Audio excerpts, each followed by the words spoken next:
You're listening to Cinema Red Pill. I'm Sharon, here with my partners Timothy and Joel. Yes, we're going to recap the entire year of 2017 and talk about the films that we really liked, talk about the year in film in general. Yes, really exciting. It's happening at the beginning of the year, but this has been a bonus for us because we've gotten to see a lot of movies besides Timothy. Sorry. all Oscar movies. Timothy hasn't gotten to see a lot of things, but it's been an advantage to do this now. Afterwards, we've got to cram in a bunch of stuff, so be ready for a very exciting episode. Let's now first start by talking about the way we saw the year in film, like how things went in the year in film, the way Hollywood did in film in 2017. Generally, the money battle was won by Beauty and the Beast with 1.2 billion, followed by Fate of the Furious, followed by Star Wars The Last Jedi. Despicable Me came in fourth. Spider-Man Homecoming comes in fifth. Wolf Warrior 2, a Chinese film, comes in at number 6. Guardians of the Galaxy Volume 2 comes in at number 7. Thor Ragnarok comes in at number 8. Wonder Woman comes in at number 9. Then Pirates of the Caribbean, Dead Men Tell No Tales comes in at number 10. China is on that help this movie. China shitload. Anyway, that's our record. So what does that mean? Superhero movies are still winning.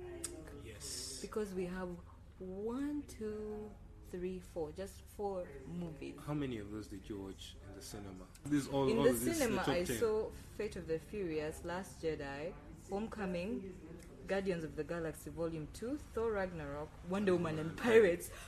I gave them my money. I have only Wonder Woman. Joel, you gave I all gave of Beauty them. and Beast money, except Fate. No, I cannot pay for Fast and the Furious.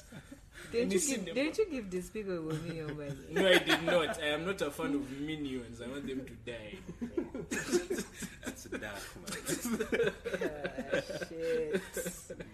Yeah. I'm the one enabling this shit also. Anyway, superhero movies are still a thing, and I think they'll still be a thing next year.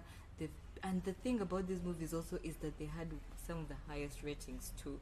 Like, if you look at the highest ratings of Rotten Tomatoes, sorry, I don't have the stats with me. The superhero movies are there. There are so many of them. You're serious? Wonder Woman had in like 90s, even Logan, even Guardians of the Galaxy. Definitely. Logan had, but they're also even being highly rated like that. So they're still winning in all ways possible. Yeah. Anyway, moving on to our general engagement with film as human beings who have a podcast. Our journey through it and through the podcast, we should mirror through the podcast. I think this year we got to engage a lot more with African film, which has been very interesting, very eye-opening, very disappointing also in the same faith, in terms of especially local film, Ugandan film, because we went for the festival, me and Tim, which is the Uganda Film Festival, UCC Uganda Film Festival, and sadly there's nothing we can pick up from there that could possibly be the highlight of our year. So let's talk about this now and hope that this will be a statement that we will be able to like we can crash that down. Joel went for a ton of festivals. Talk about that. I went for FESPACO and the Zanzibar International Film Festival. You saw good movies? Very good movies. Some really, really good movies and some really, really bad movies. Which is a good place to be overall. But and in terms of that, there's a ton of movies that are on the radar, but we haven't yet gotten to see. And I'm declaring this now, they count for 2018. Like, I'm declaring they count for 2018. Briefly, there's Felicite. There's Wulu. There's Wale. Wulu? Yeah, Wulu is the Scarface, African Scarface thing. Okay. Yeah, it's really awesome. Wale is on my list, so don't count it. The Wound. Yeah. I Am Not a Witch, although it's a UK production. The Western, what's the Western called? Five Five Fingers from Marseille. From Marseille, yeah. shit, I From forgot about Marseille. that, yeah. I don't know which one I'm missing. Katikati's. Yeah, Katikati also counts. Will it count for Katikati next counts year? for 2018. Okay, then I'm taking it Are you off my sure? Instagram. For us, it will count. It Because was released it- in those outside It's countries. going Yeah. to be released here in 2018. Yeah. So So we it shall counts. count it. Oh, but be excited when we see this stuff. We're going to do episodes on it and Yeah. tell you where it's screening, if when it's screening publicly. Engage with African film, guys. Yeah. It's actually African really, really film. good. It's really, really good. Felicity, I've never been so excited. I'm a bit too I excited. hope you It's going to be actually like that movie. Marvel shit. Where Man. it's going to be like some Black Panther stuff. You know, people are too hype. Yeah. Yeah, like even when you don't like it, you force yourself and To say, "I like have it." liked it, no matter what." You've got your African print shirt already. Yeah, it's going to be. It's that kind of hype that I have for it, so I'm worried also. So now we begin our list, our top 5 movies, our 5 favorite movies, the movies we think were the best of the year to us. Yeah. That we were able to see. Yes, like tomorrow I could watch What something Joe said. and it would be my favorite of the year, so it could change from the 9th of January. Yeah. On the date of the 9th January at 6:50, these were our favorite movies of 2017. Exactly. Yeah. Yes, don't hold it against us. So I'm going to start with my number 5. Oh, nice segue because it's an African film. Okay. And it's just one. I cheat somewhere else, but on my number 5, I have Wale, by a movie directed by Bunny Goldblatt. It's a Burkina Faso film, and we talked about it at length on episode 38 of our podcast. So go back and listen to that conversation which we had about it, because it's really in full. But the film, in short, is about a young boy who's coming from France and is sent to Burkina Faso by his uncle because he's misbehaving and he wants him to behave. So he goes through this whole finding his identity in Burkina Faso, because he's actually feeling strange there. It's not his home. It's different from France. Everything is so different. Yeah. But the movie is really sweet. It's very what's that word? You know, when something is calm, like it's grounded. It's a very grounded movie. And that's very shocking for an African film, especially dealing with themes like circumcision and a complicated relationship with his uncle and just interacting with different people. Yeah. It's a very, very grounded film. But it's a significant movie for me because I got to even talk to the director and I got to understand where the film came from and how his process works and what he thinks about movies in general. And it was very nice for me. I got to write about the film a lot. So it's a significant film for me in 2017. So it's my number 5 favorite film. Awesome. I enjoyed it, so I'm happy about that. Yeah. That's my number 5. Joe, you've seen it, right? Yeah, I've seen it. Yeah. But I've seen it in French. Yeah. I haven't seen it in English, but as if phenomenal in French, I still understood everything that was happening. Yeah, it was one of the best films that I saw at FESPACO, because I think he told you at some point how like the crew and cast was like all African. I love that about the project. Yeah, I thought Wale was a really good movie. I loved the kid especially, really good actor. He's good. Yeah, did you see Wale? No, I haven't It's seen amazing. one Okay. yet. Cool. So go to my You're number 5. I can't wait. Yeah. He's surprising us. Am I? That's more pressure. So my number 5 is Detroit. Dun, dun, dun, dun. I knew that arrow was coming. Okay. Yeah, Detroit is a fucking amazing movie. It's directed by Catherine Bigelow, who is known for doing Hurt Locker, which I had mixed feelings about. But for me, any sort of misgivings I had about Hurt Locker, it's like she did much better in Detroit, and I thought it was a fucking amazing movie. Detroit is a fact-based drama. It's like set in 1967, where the city of Detroit basically turns into like a fucking war zone. Like the blacks are like rioting in the streets. They bring in like the military, state troopers. Like shit keeps escalating, and the story zeroes in on this motel where a shit ton of crazy police brutality happened. And the way this movie is executed and shot, I thought was just amazing, because she opens up with this really large scale of like all this shit is happening, then she just zeroes in on like this one building, and it's the most intense thing I think that I've ever sat through. The cast was fucking amazing. John Boyega was okay. Yeah. But Will Poulter was the star of the show. Will Poulter was that kid with the face, know, yeah, yeah. police officer. Yeah, that kid is a fucking crazy person. He was terrifying. He really scared me. That's the racist white guy you see in your nightmares. Yeah, and he was like that. He was that racist white guy that's like super smart, super calculating, and does not give a fuck. He's just like sniping people left and right, planting evidence. That shit was scary.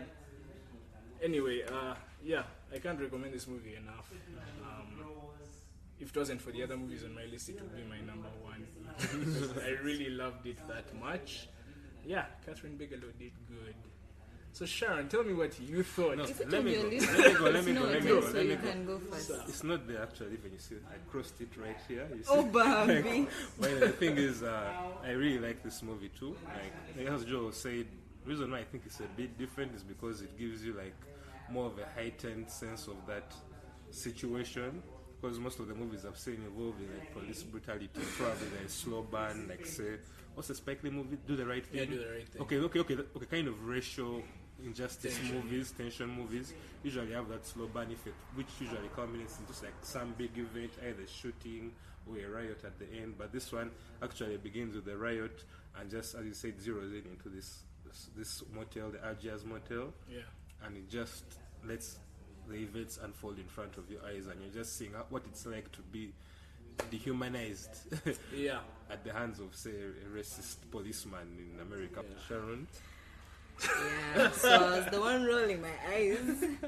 In the beginning, I don't like this movie. You brought up Do the Right Thing, and I think things that Do the Right Thing do is they even give you an understanding of why the black people are even enraged in the first place. The story even gives more time to that villain guy. It spends more time trying to bring more character out of him than the black Exactly. people. And I wasn't really comfortable with how that movie was treating that whole thing. Because what was the message about the white guy at the end of the day? What was his arc? What did you The get message, out of him the from- message was that at the end of the everybody day? is scared of everybody. Literally, that's why people are You see, racist. the movie even gives you more of his psyche than it tries to give No, you no, more it of gave John equal Boyega's parts. psyche. No, John Boyega wasn't as is not important. anyone. Who else is there? The It other tries characters with were what that was guy important. no, as in those things were I feel really bothering me. I feel throughout the the movie. two main actors were the singer, the guy Yeah, was in and the he's- dramatics, and the white guy Will Poulter's Yeah. character. I feel those are the two main characters.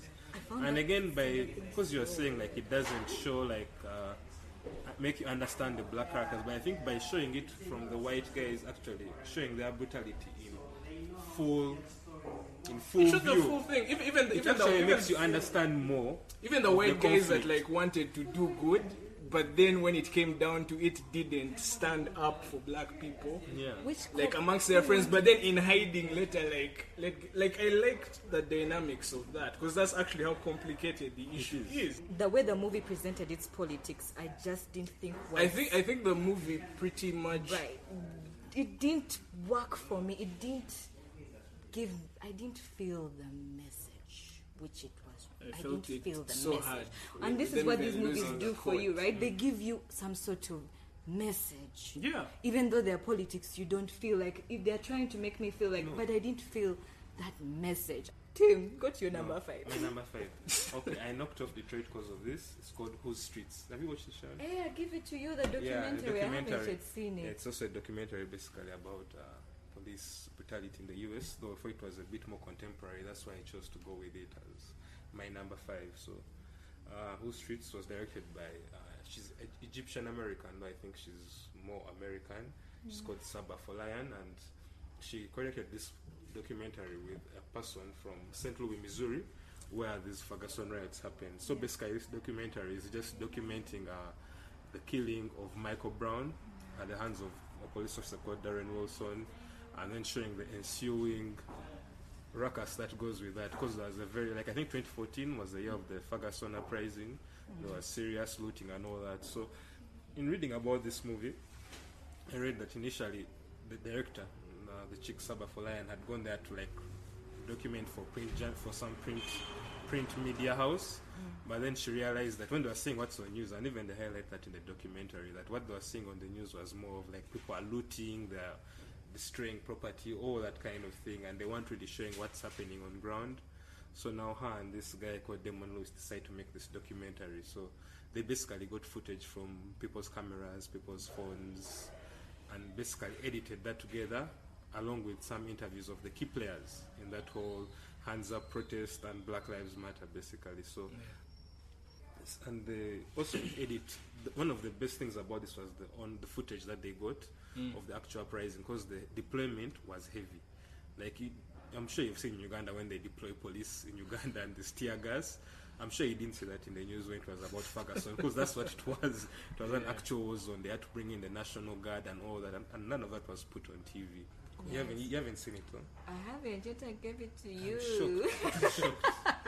And I love you. But you should see it. It's actually the movie which knocked off. I was like, let me do this one because I know it's a bit more of a contemporary story. It's been there. Like, I've never felt in a mood for it because I know what it's about. But I've never yet been in the mood for it, but I'll check it out. Yeah, you check it out. Oh, shit. We're moving to my number 4. Oh, yeah. And you're going to murder it because I didn't like your party Let's number murder 5. it. Let's murder Anyway. it. So my number 4 is Beach Rats. Beach Rats is a coming-of-age-ish movie by a director called Eliza Hittman. After watching this movie, I watched her other movie. It's called It's a Lot Like Love. It's a Lot Like Love, something like that. And these movies are very, very similar, the two of them. They're all about characters having extreme sexual confusion. Sexual confusion and just trying to navigate their way through it. And I find them so interesting. So interesting. And the thing I really like, which is it's in just 2 of the movies in my list, is I'm a big fan of naturalistic cinema. The things that are just where they try to achieve a lot of naturalism and just poured over naturally, nothing over dramatic, nothing, no heavy score, just natural shit, okay? So I really like Beach Rats because the character in the movie is about a young boy who's like on the beach. He has his friends who are all macho, and he has this sort of different life in the day and a different life in the nighttime. Because in the daytime he's just hanging out being stupid with his friends on the beach. At night he goes on the internet and finds guys online and has sex with them. So he's in this. He's gay, but he's not really closeted and he's not really out either. Was it Brooklyn because Boys? he knows something like that. BrooklynBoys.com. And there was a thing the character would keep saying that I really liked it. I felt like it was speaking a lot about the film, about his confusion. He was so confused. He keeps saying, I don't know what I want. You guys, I love this movie. Okay. I debated on removing it. You have watched a lot of good stuff. I debated, but I love this movie more than Ladybird. I really, really dug this movie. So he was always like, I don't know what I want. But he kind of does know, because he even particularly says, I like older guys because of such and such and such. Because they don't know anyone he knows, so he won't meet them. And then it happens that these two worlds, they begin to intertwine, and this character just goes through the utter so much confusion, and the movie actually ends with him still in confusion. I fucking dug that movie so much. I really liked it. These boys are going to murder it. I really liked it. And I also need to point out that it's I didn't write her name. The DP is a very famous DP. She's Helen a famous Lovat, Helen Lovat. She's a French DP. She has worked with French New Wave directors and shit. And it Cool. shows. I hope you boys are at least appreciated the photography in the film. Nice. It was so nice. It would concentrate on different body parts, and I really, really dug that. It would really give the sense of these beach rats on the beach. I love the way she shot that boardwalk. My It was God, really the movie is shot beautifully. I dug this movie. But Let me go. I thought it was a bit cliche, like it hit basically all the marks that probably an LGBT movie would hit. You have the dysfunctional family, and then his closeted nature, then his hyper-masculine friends, and all that. But I won't take away from the movie and say it's like a bad movie. I just think it's pretty the middle. I wouldn't say that there are a lot of things that I've seen that were incredibly different from other probably portrayals of such stories? I think I've sort of narrowed down on why I might not like this movie, because with Linklater, his characters also just sort of coast through. They're confused at the beginning and they're confused at the end. They don't really learn anything, just life is life, who gives a fuck, and the movie ends. But usually I think what gets me through those movies, the gimmick is like the dialogue is really interesting, the characters really super cool to like listen to and stuff. Here I didn't really have anything to really latch on to in that sense. This has even made more sense, and I think it's why you may not have liked my number one movie when we get to it. Okay. But in between of these characters being confused and then still at the end not being confused, in the middle you like the dialogue, which is much more interesting. Now I like it when it's extremely subtle and it's almost fly on the wall type stuff, where it's just someone oozing through life in a calm manner with nothing that fantastic going on. I really like that. Okay. I ease into movies like that easily. The only person who does it close to Linklater is Noah Baumbach. His character's dialogue is a lot more interesting. Yet they're also going through such cabs. Okay, who's next? But did you say Bomba has better dialogue than Linklater? I didn't say better. I said it's similar. No, Bambi, you guys don't. Let's not go there. I said So it be a was whole other similar. agreement. It's a whole other thing. She said who comes close. Please don't kill me. Jesus She Christ. checked her words very carefully. Okay, Joel, you're next. Yeah. Well, this list was hard to make, by the way, Sharon. Just kept like fucking me up. What else? What's next? Yeah, so my number 4 is Okja. This is interesting. Yes! I'm a sucker for like a boy and his Why dog am I stories. surprised? Why are you surprised indeed? I was unsure about what you'd react to. So was I. Okay. So Okja is directed by Bong Joon-ho. Yeah, who has done Snowpiercer. He's also done 2 other movies that I haven't yet watched. There's one called Mother, which I've heard like a lot about. Mother is amazing. I really want to see and Memories of Murder. I really want to see those 2. Yeah, so this is a story about like a young girl basically risks everything to save her pet pig. Oh, yeah. Yeah, I'm a sucker for that stuff. Big corporation wants to like chop it up into little pieces and eat it. So it was a horrible thing. I was like a kid again immediately. And I love how we keep. No, we can't call him Bong. Junho. We can't call him Junho. Just say Bong Joon-ho. Bong Joon-ho. This is full names whole time. Yeah, okay. I love the way Bong Joon-ho like his style of directing. I don't know if he has done a movie like this before, because it was almost Tim Burton-esque the way that it starts. Because you have Tilda Swinton, by the way, was just having a blast in her role. I loved watching her. Yeah, starts off with just an amazing she's presenting this whole thing about like all these super pigs. Then it goes like super serene, calm in like South Korea. This kid and her grandpa, and she's raised this pig her whole life.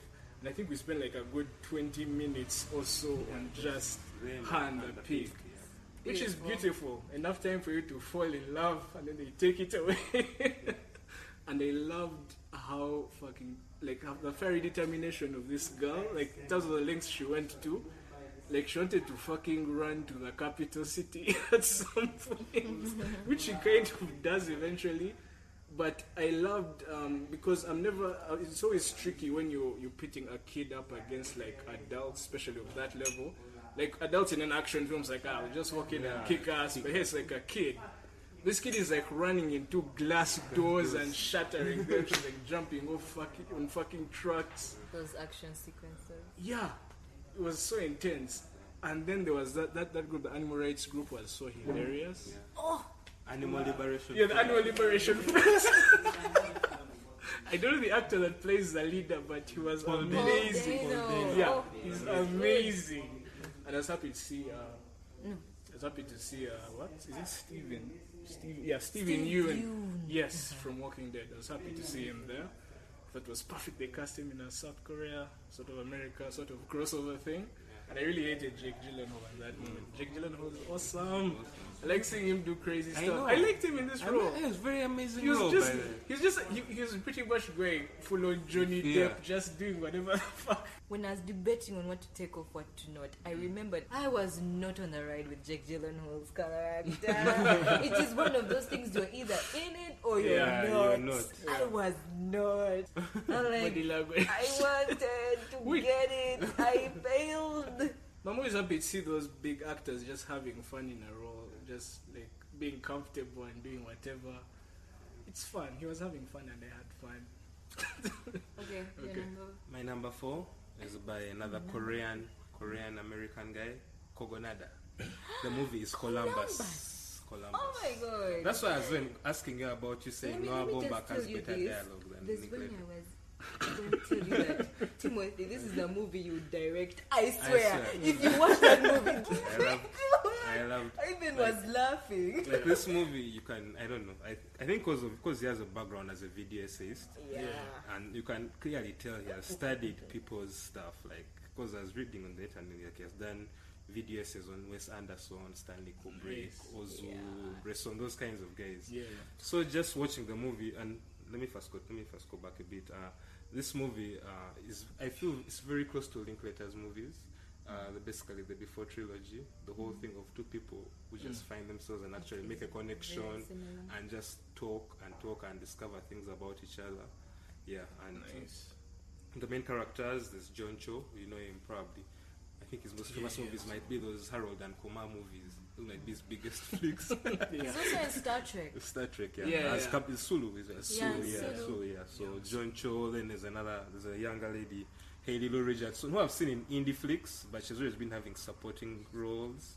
She's actually She was really in good the in age of this. 17, which I Yeah, like. as a friend who actually Yeah.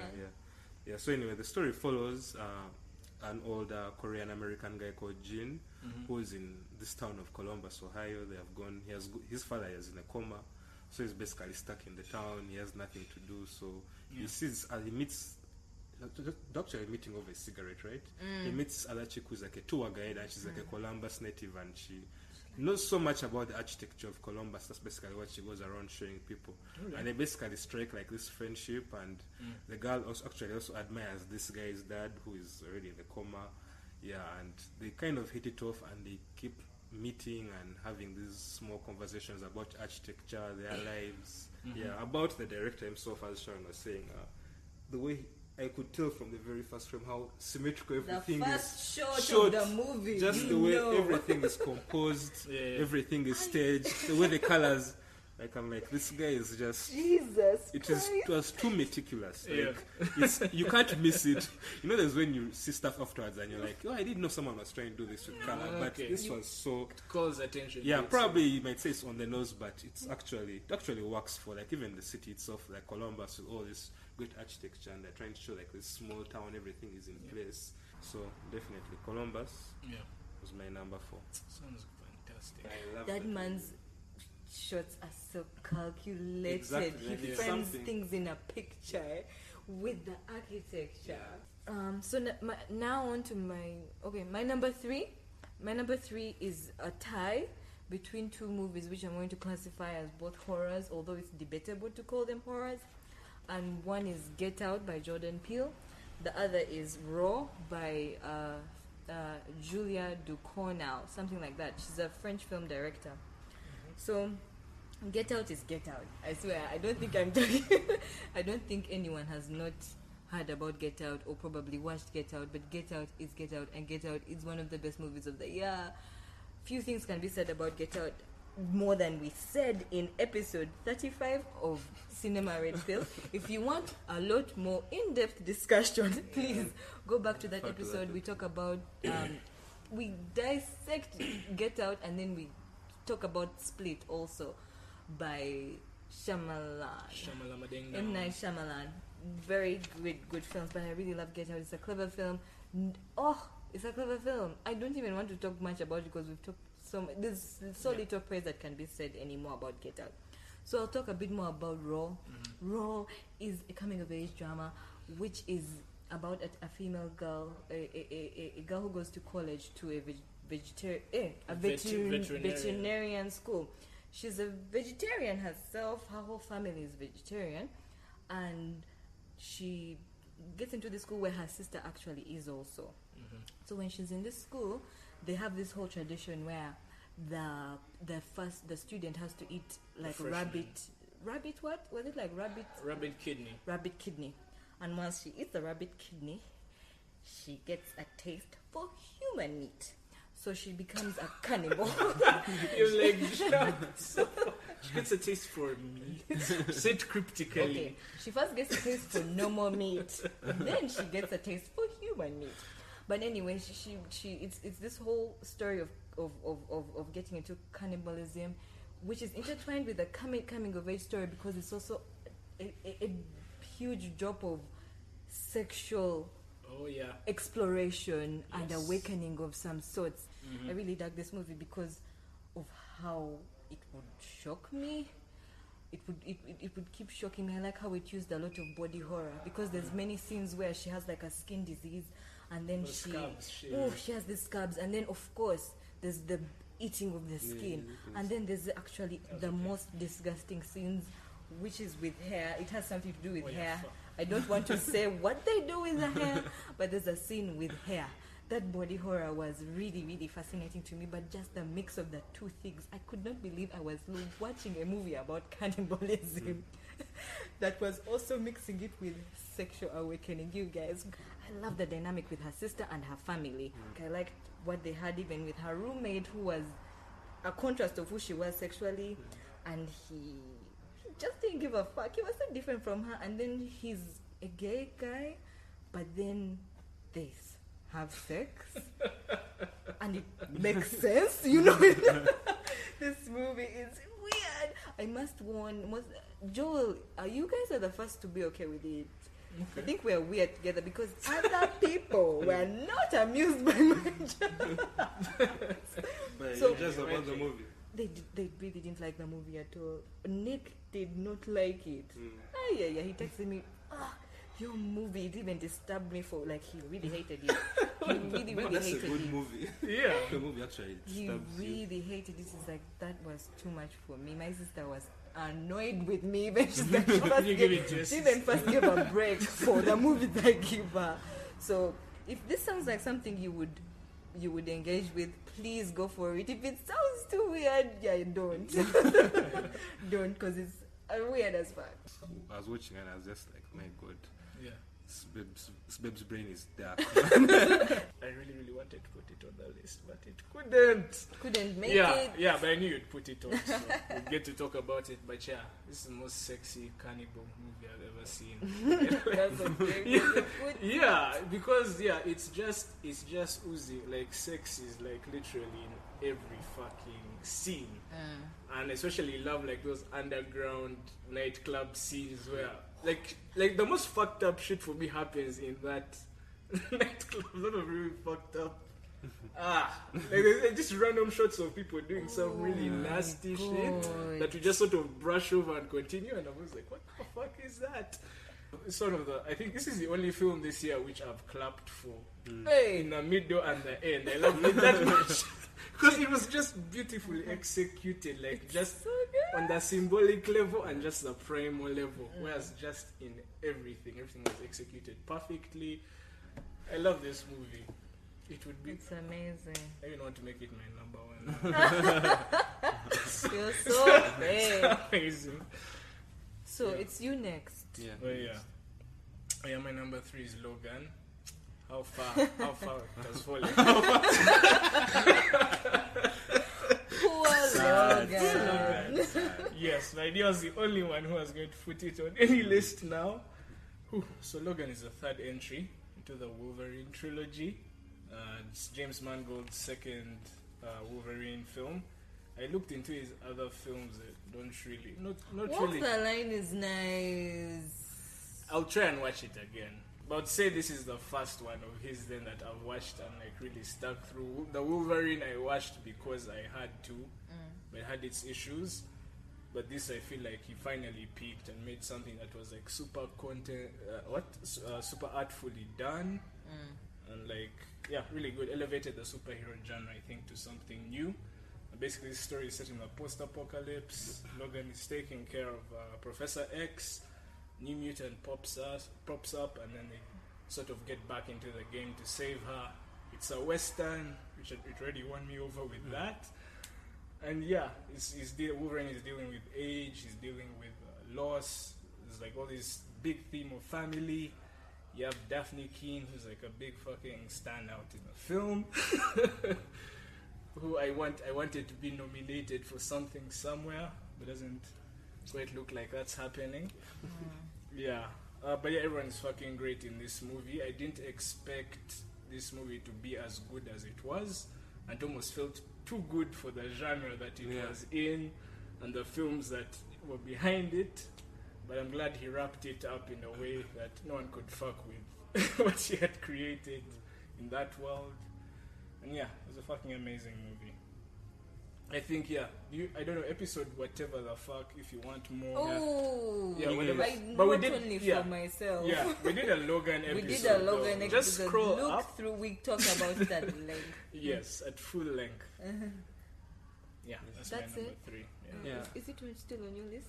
No, I actually removed Logan from my list because I knew Joel would do it justice. But if I wasn't a bit pretentious, it would have actually been number 1 because I think it's probably one of the best like superhero movies like on any level. Like you talk about Dark Knight, I think Logan is way up there. It's definitely a top 5 movie. Yeah. This year, irrespective of Oscars, I think it should be top 5. Top 5? Yes. So I go next. Yeah, it's you next. My third is Okja, which Joel has already mentioned. He has already mentioned everything good about it, I think. The only thing I maybe read was one of the writers, was it Bong Joon-ho alone? He wrote it with some other, he's a journalist actually. He writes, he makes movies. He has written 2 movies. The Men Who Stare at Goats, I think that was directed by George Clooney, starring George Clooney. Then Frank. Oh my god, I like Frank. He wrote Frank also. So, John Ronson.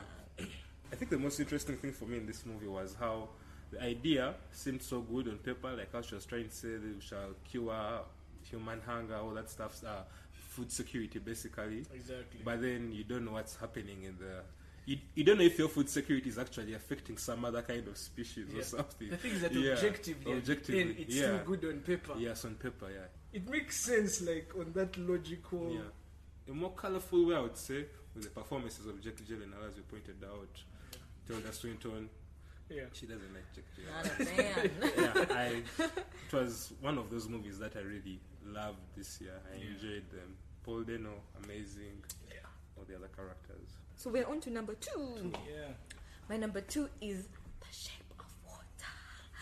The Shape of Water. The Shape of Water. The Shape of Water, which I watched last night, you guys. Oh.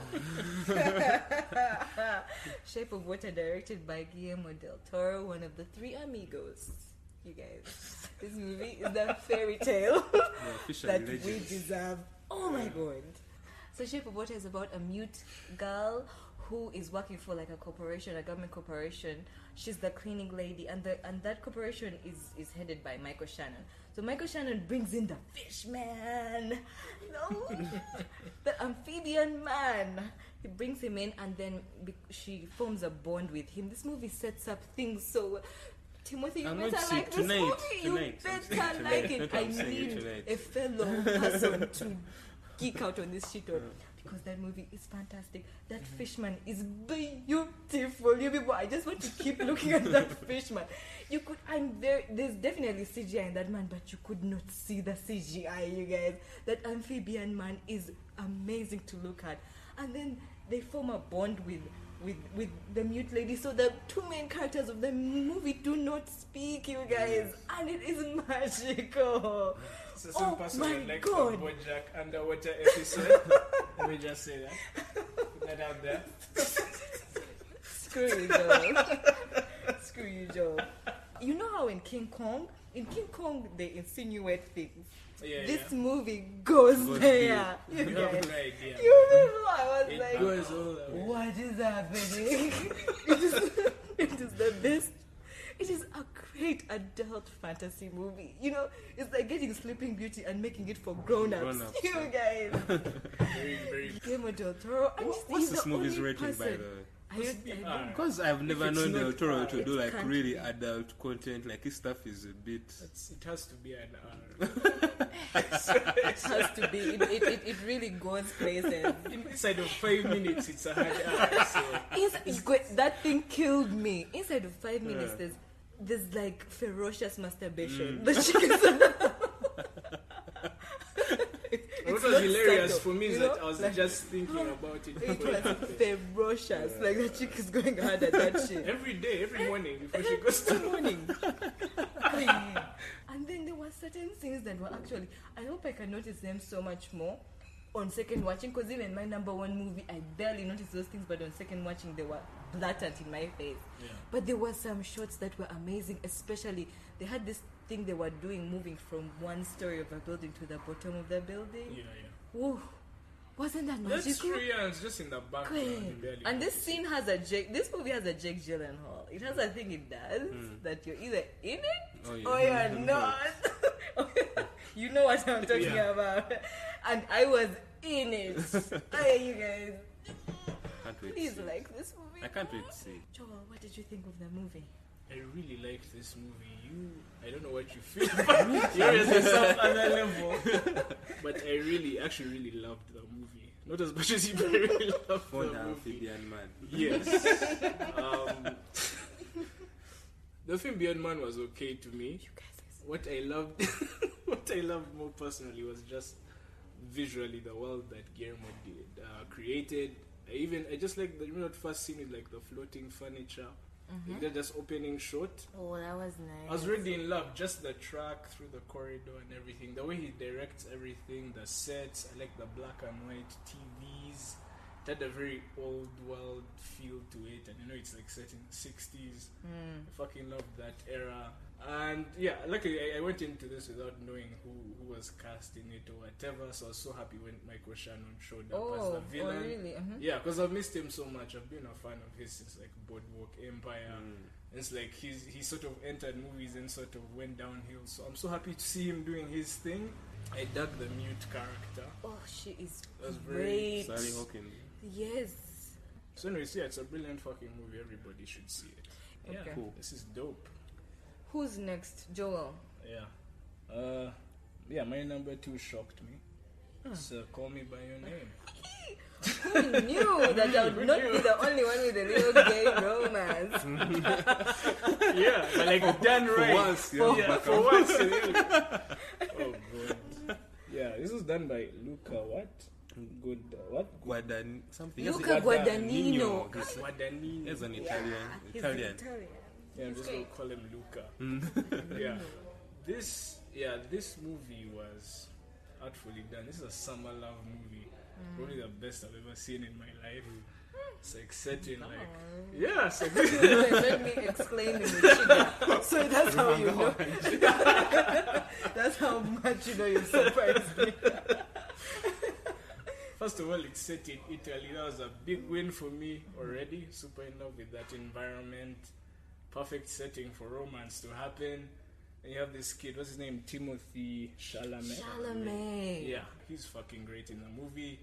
Ami Hammer makes it back. Ami Hammer was actually my favorite part of the movie. Wow. Yes, wow. But I really liked him because here he's pretty much the object of desire in this movie. And they build him up so well. His intelligence, he's super good looking. Everything is there. And I love, because I don't want to get into too much detail. You want you to actually watch the movie. But I love its presentation of like love and sexuality. It has a very interesting perspective on it. Where it doesn't quite label it, is what I liked. It doesn't label it as like, oh, you're either like gay or you're either this or that. It was more like open-ended, like you just meet this person and you click whatever gender they are, and like this super intense thing can happen, and it happens. Yeah, so I really liked how they took on that, and again it was a coming-of-age story, which I'm super into. And I really loved the pacing of everything, the way they build up the romance. I like how quiet and serene it is. The music is on point everywhere, the music and the silence. this is, but like after when I first watched it, I wasn't sure about it. Oh, But it's really? like a movie. Like the more I thought about it, the more I liked it. Like 2 days later, I really, really loved it. Just the more I thought about how it was structured, and everything was like built up towards the end, and the way it ended, everything just clicked and made sense. I was like, this is actually a really well written movie. Wowza. So yeah, wanted to get all the awards, man. My highlight was the Timothy Chalamet character. My God, that boy is a wonder. That Yes. boy makes that movie. You just want to see him even walk across the road. There is something that's magical and just so nicely natural and rich about him as he goes across. Just laying in bed reading a book and And you're like, watching the fuck out of nice. that. You know, it's just enjoyable. Interesting. Timothy.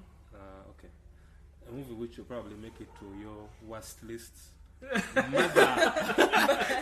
Aronofsky's Mother Hello. makes my number 2. Yeah.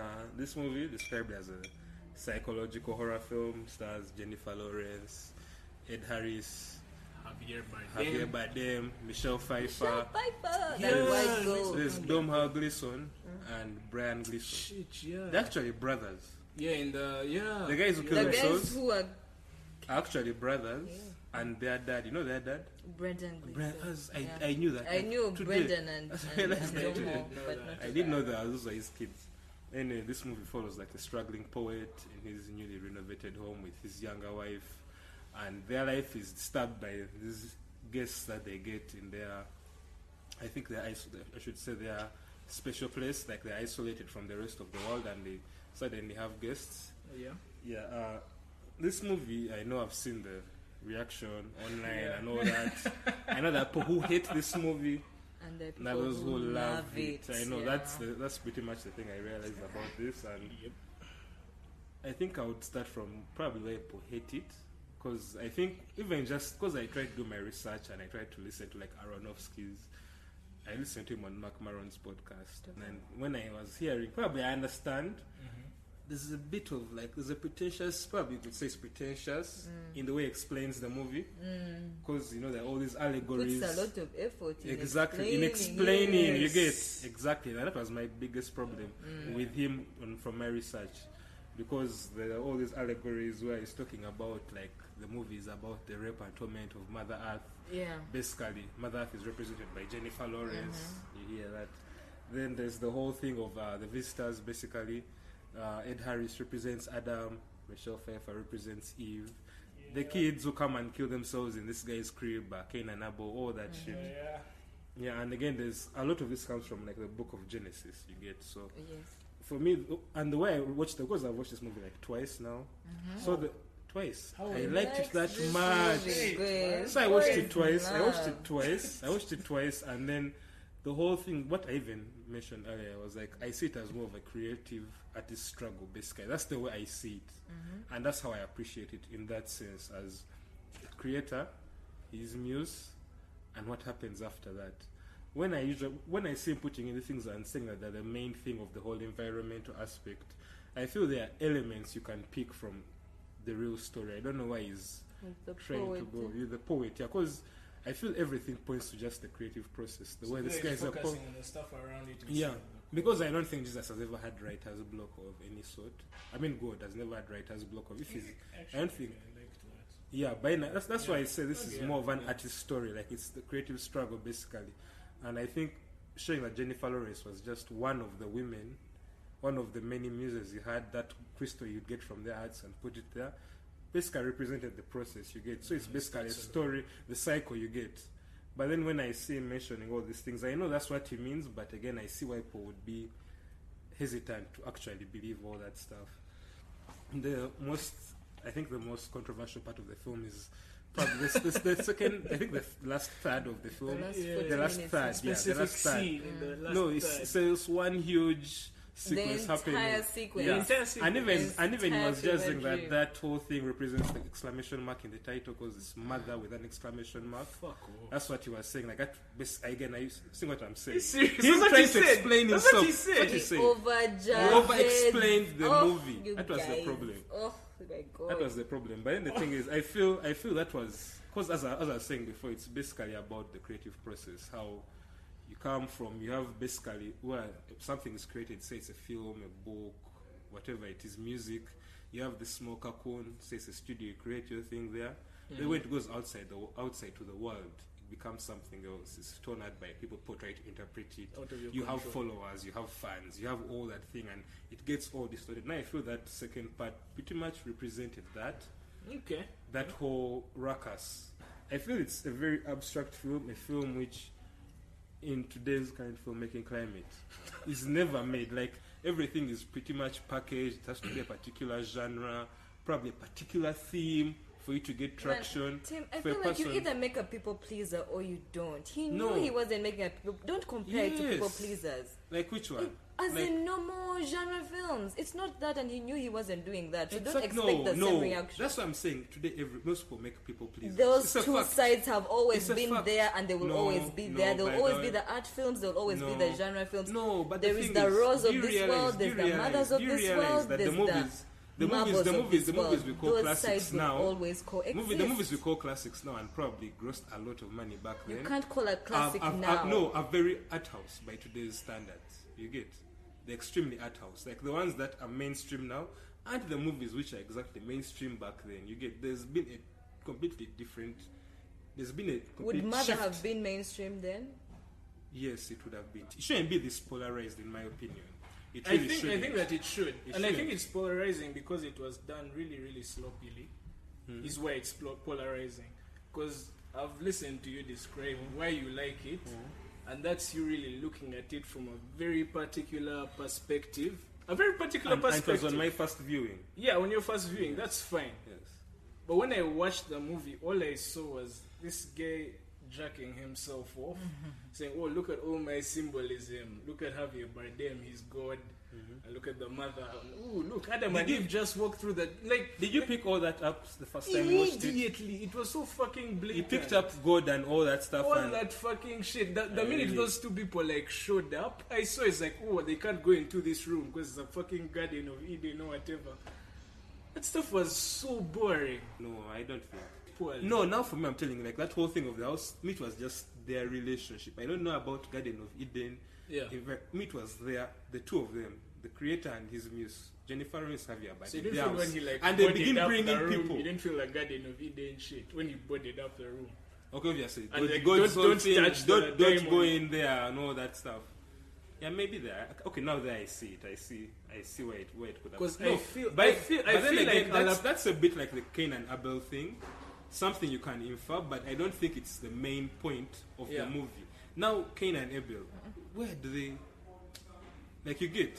Just show up and like that's a thing. Some random 3 shit. minutes. Done, Could done. we please move on? Okay, yeah. We move The number one.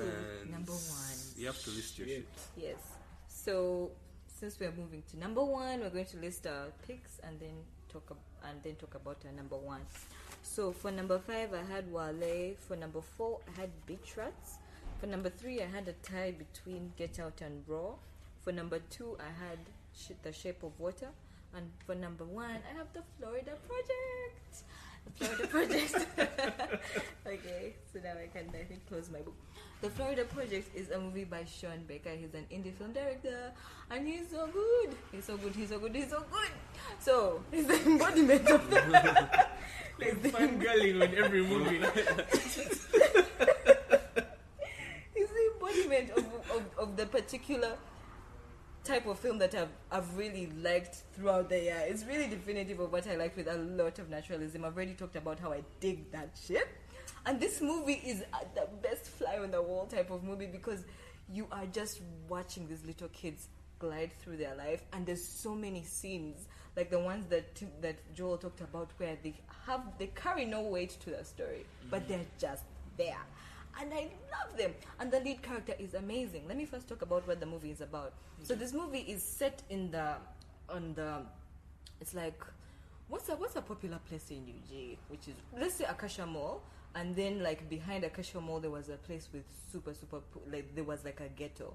This is how the movie is set. There's Disney World. Yes, there's Disney World, and right behind it, there's people who are living in poverty to American standards. I'll be specific about that because nowhere near what people here go through. But there's people who are really poor and living off like welfare and stuff like that. So there's this little girl, she's called Mooney. Oh, I even named something Mooney today. I really liked her. So there's Mooney, the little girl, and her mother Haley. So Mooney is a little rascal by the definition of it. She is a very, very stubborn kid, and she has her friends in the neighborhood.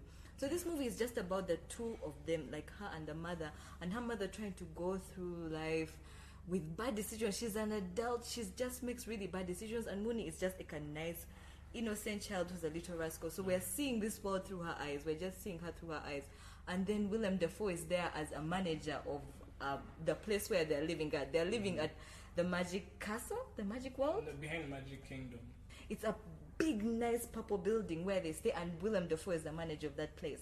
So this movie is so good. So we just glide through Brooklyn Princess. She's called Brooklyn Princess real life. We glide through experiencing her life as she meets new people. The movie starts. I love that way the movie starts. Joel, do you know I've rewatched it because I end and then I just want to see the beginning again. Then I end up watching the whole thing again because I just wanted to see the beginning again. I really dig that film. That girl is amazing. She is so good. There's so many just small moments with her. And the director is so specific about just getting a character, say a street kid, and just showing him live. This is what the guy does, and I never find it hectic to watch something like that. This is why a movie like that is number one for me. It's not hectic to watch. It's so easy for me to watch, and I don't hate any character in this movie. The narrative actually builds up with time. The mother makes a super bad decision, and then it leads to certain decisions.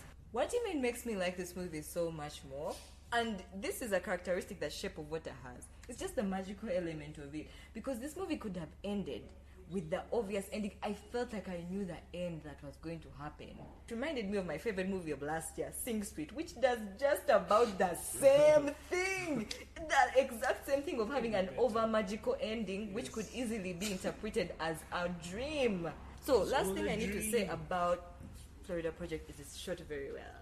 Very, very well. You'll enjoy a lot of the framing of the movie because, like I said, it's set at the back of Disney World. So there's many like toy stores out there that are the colors are amazing. It's very, very bright movie. So there's like an orange thing, and the kids walk by it. The shots are so wide. Did you see that? You actually had that thing. Extremely wide. You had that thing also. You saw that thing in Tangerine, by the way. But it's elaborate in this. The side, he shoots from the side. Here he shoots extremely wide where it's almost like how Columbus was trying to make sure you're framing an entire building. This is what he was doing, and he would just let the kids walk by. It is very beautiful. And the house is lavender purple. Do you know I don't know colors? Is it lavender? It's purple. It's purple, and it's nice. Is that like the theme even of the poster? It has like a purplish look. Yeah, overall the colors are like teal, purple. It made for very great framing and shot how much composition. This movie cost to make? But it cost $5 million. Yeah, because he makes really cheap He makes movies. very, very cheap movies. Please proceed. Yes, I have very, very mixed feelings about this movie. Okay. Yeah. When it started, I was so prepared to like it because I really loved the opening shot with the kids, and I liked that it was going to be about kids. I was already very invested in that. I like stories like that. But personally, what I learned actually about myself watching this movie is I really need a little bit of a through line somewhere. Because I thought like I like Linklater movies because they're just sort of blah, but now looking back on them, they actually have some sort of weak through line structure where the characters are sort of walking or working towards something, and then they just sort of get distracted along the way. Then I get like super entertained by this stuff, but I know there's still like a backbone we're going to like come back to. So it's like we're going crazy, but I feel like there's a road, we're going somewhere. Yes. We should do like a child maybe child performance because list or something, yes. because there's Oh, some yeah, really that's great right. movies. Yeah. I've seen some which have like really great kid Yeah. performances. I agree. Your number one. Remember, Start but with first your list your Yeah. shit. Okay, so my number 5 was Detroit, number 4 Okja, number 3 Logan, number 2 Call Me By Your Name. My number 1 is 3 Billboards Outside Ebbing, Missouri. But my eyes She really struggled. She really struggled. No. Okay. Yeah, this was the best film that I saw this year. Wow. Like easily. Like again, keeping in line with the theme of I'm a big fan of traditional storytelling. This was some airtight shit in terms of Height, that, yeah, it is. which I appreciated. I've got nothing like that really out of 2017, and this was the strongest to me in terms of story structure and writing. So I appreciated there. Frances McDormand, big fucking fan of hers. Fargo, Burn After Reading. Yeah, I'm so happy to see her like in a big, like serious role again. Another person is like Woody Harrelson, who is really great in everything, isn't he? Yeah. So basically, the story again was not something I was expecting based on the picture I saw online. I didn't read up anything on it before watching. The story is about a mother who is looking for justice for a daughter that she lost. Like the police haven't solved the case yet, so she decides like shake shit up, like take them by the throat and force them like solve this case. So she rents out these 3 billboards on this road no one takes anymore because like it's this big overpass everyone's using now. And on those 3 billboards, she like calls out like the town sheriff and like my daughter was murdered. Guys ain't doing shit. How come, sheriff? Your name. She basically goes to war with the cops and the town. One As woman. well. Yes, one woman. Frances McDormand. She's fucking amazing. The way the story plays out. This is a story that could have easily been so basic because they could have just run with that simple baseline and just delivered whatever. But they go and develop like Woody Harrelson's character is the one that like goes up directly against her. Interesting stuff happens there that like that muddies up the whole situation. There's no really good guys or bad guys per se. It's just people on both sides that like want things for themselves and they're clashing with each other. So I really appreciate stuff like that. So yeah, it takes some twists I didn't see coming. It has a really good sense of humor, which I didn't expect as well. Yeah, I can't recommend it enough. I think you'll really like it. I'll watch it. Actually, yeah. I wish he doesn't, Why? so I can have a partner on the other side. Tell me why you did not like it. So the tone of the film, like you said, it was humorous for you. Yeah, it was. I did not laugh once. Really? And what killed me is I felt like they were trying to make me laugh, at the same time trying to make me take the events that were going on seriously. It's Exactly. like Detroit trying to It's dark be super humor. funny, and I feel like people like the Coen brothers achieve that dark humor. This is a very Honestly, Coen and Brothers. Like a it Coen is This very- felt like a Very Coen much. brothers Very fail much. 101. This is exactly what I felt. A Coen brothers painful fail. Fun fact, Frances McDormand is married to Joel Coen, which I found out today. You did. I didn't know. But it actually, there's no more to say than that. This felt like a Coen brothers fail. That's all. I really liked every character. No, but speaking of your admission, did the guy win best screenplay or some shit? They won. He They, won they Best collected Picture. a bunch Best of Picture. Golden Globes. At Golden didn't they? Globes. He didn't Okay, win best it screenplay or has something. best drama only, no best pictures. So it's basically a front runner now for It's Oscars. full on front runner. They won. I fucking Yeah. hate it. I'm But so happy I for you. don't, I'm not, like, enjoy if you enjoy, but I really fucking hate it. Okay, so You're being- number one. Okay, my number 5 was Whose Streets. My number 4 was Columbus. My number 3 was Okja. Number 2, Mother. My number 1 is Get Out. Hasn't changed from the last time. And Get Out, it's you who did you already? Yeah, you it already was dropped my it, yeah. number. Yeah. Jordan Peele did a great job. Jordan Peele from Key and Peele did a great job. The movie stars Daniel Kaluuya. He's British. He's a British-born Ugandan. I shall tie on that guy until he allows. He's Ugandan. Don't even add the British. He was born in Uganda. No, and went we there. just He's say British. he's Ugandan. He's British, man. Okay. Yeah. But Produced. it's like people who have their parents who work in the UN here, and they Still were born here. identify Are they as- Ugandan? No, they always identify as. So what does It he depends on identify them. as? Because his parents were born here, He everything. identifies as British Ugandan, I think is what he So keeps let's saying. call him that. I was He's born British. there. Identify as Ugandan fully. You know, I'm supposed to be British born Uganda. Sometime You ago, know you this can guy. push that I can shit. push, but nada. Collect your passport. Passport is Ugandan. And so this movie basically follows Chris, who's an African American who goes with his girlfriend, who's a Caucasian, to her white liberal parents' home for the weekend, and then over that period of time, he sort of understands that their facades aren't really what they are. They have a deeper, darker motives. So yeah, I'm seeing that the movie has been described as a satire of white liberals. The movie basically points out how these people who try to align themselves with like the black experience and what it means to live through the black experience in America, basically fetishize it. They don't really understand it. This film is something they can just appropriate and use as their own. Yeah. The best thing about this movie, basically, because we've already spoken about it, we've done an episode and all that, was just the way Jordan Peele is able to combine something that's social and very competent genre filmmaking. You have like the whole race relations and all that, then you have a horror movie in one, and for that to be actually packaged together, it actually goes on, because it was made for 4.5 million, it goes on to make $250 million almost, was something that's good. And I hope, because me, that's my actual hope. I wish more films were like this.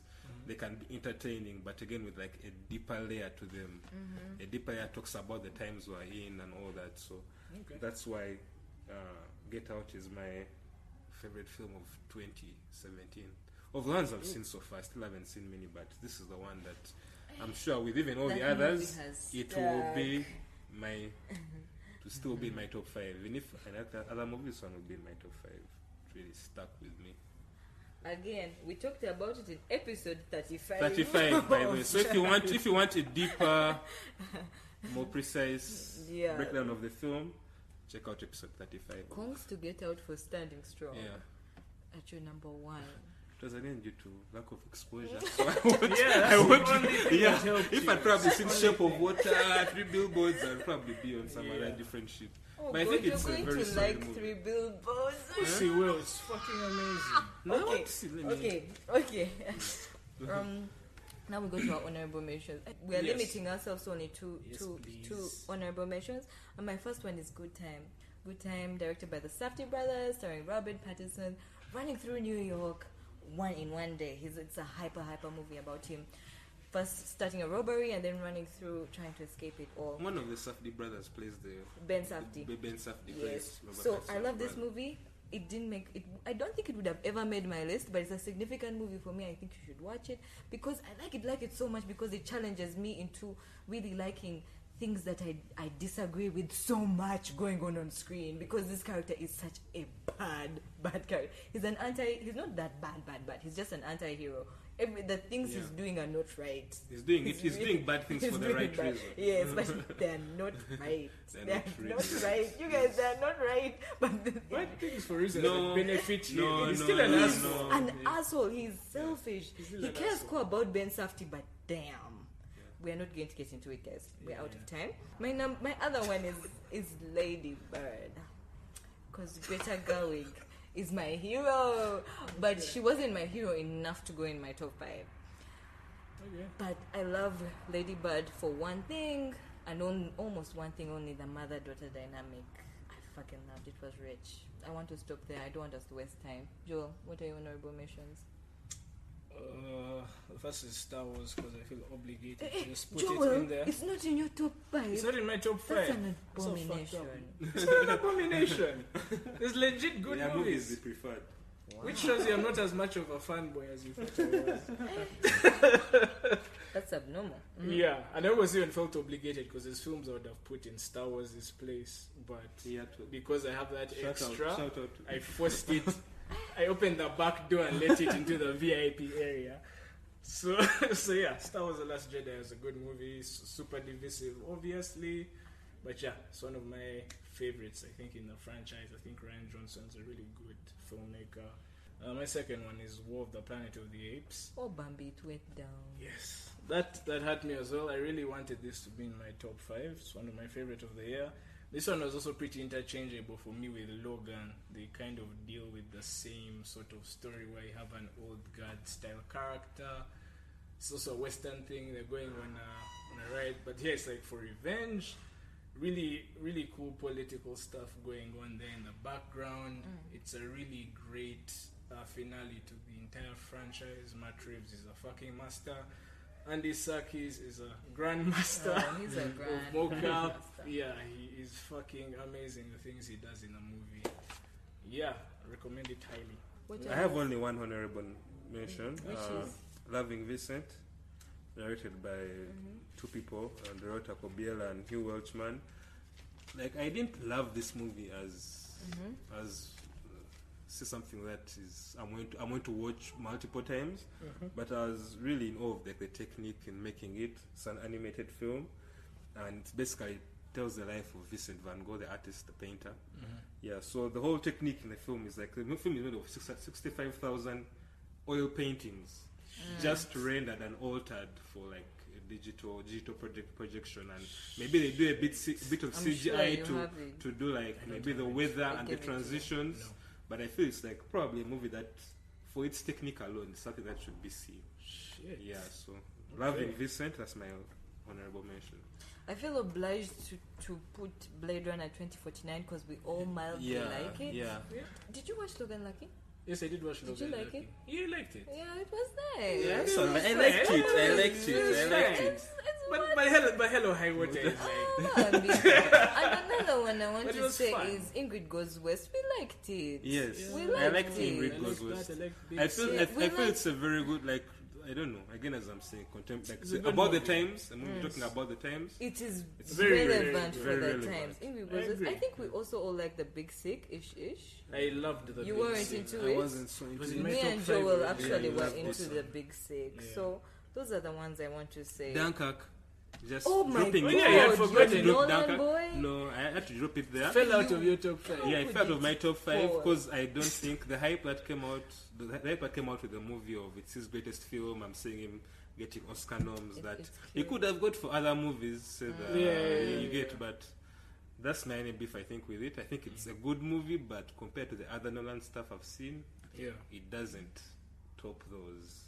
But for this year's standards, probably it's top 10. It will make my top 10 definitely.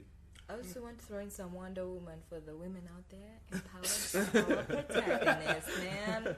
So you guys, I'm going to suffer editing this shit, but good luck to me. And it's been a very fun episode to record. The longest we have recorded. The longest we have recorded. This The is longest we have taken to record an episode, I'm sure. longest we've taken to record an episode, but it's been so much fun. This has been It's been real. the smoothest passing of 3 hours. This is why this podcast still exists. Just in case you want to know what keeps a podcast alive, passion. But yeah, this is our podcast. I'm Sharon. I'm Timothy. I'm Joel. We are Cinema Red Pill. Thank you for listening. Please keep listening to us. We have a lot of stuff in store for the year.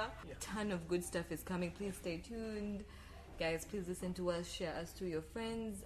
Subscribe to our channels on iTunes and SoundCloud.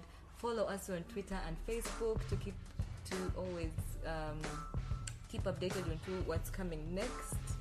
Yes, thank you for listening. Happy 2018. Oh, Happy New Year. That's Yes, a better Happy thing to New say. Year, yes. Happy New Sorry, Year. I did.